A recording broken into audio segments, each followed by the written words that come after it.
Provenance Radar turns messy provenance data into clear, searchable timelines. We use TIDB to load, interpret, and score data from the AIC API. Risk scores, leads, timelines, and evidence all come from TIDB. So let's take a look at this case of a still life of a table. You get full trail of ownership, key highlights via a graph network, map movements if geographic data is available. Gemini helps to explain the case, and then Pewter.ai does the narration. This makes art research faster, clearer, and easier to trust.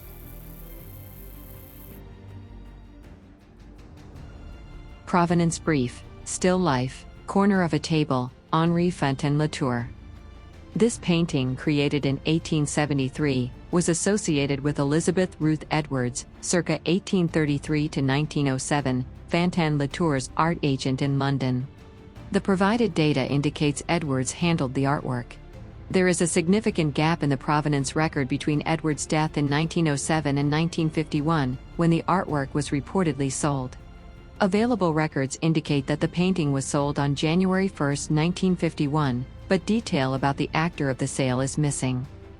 Potential red flags: the significant gap in provenance, 1907 to 1951, requires further investigation to determine the object's location and ownership history during this period, including the Nazi era, 1933 to 1945. Next leads: research sales records from 1951 to identify the seller and buyer. Investigate Edwards' estate records for any mention of the painting or its subsequent owners. Search auction databases and art market records for the painting's appearance during the gap period. Now let's demo TIDB's vector search. Let's try sold at a cafe in Paris 1947. Let's look at this painting, Poppy Field. Despite the phrasing, it may have been auctioned in Paris that year.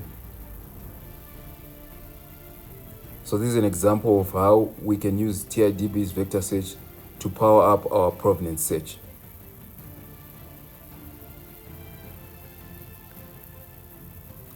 This painting, Poppy Field, Giverny, by Claude Monet, was created circa 1890-91.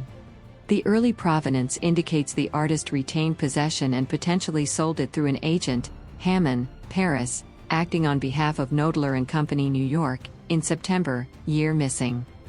However, the provided data contains significant gaps.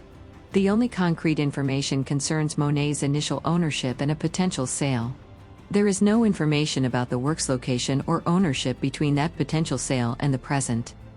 Potential red flags: the repeated sales event entries lacking dates and actors suggest incomplete documentation.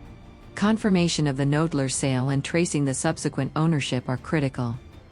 Next leads: research Knoedler and Company archives for acquisition and sales records related to Monet's Poppy Field, Giverny.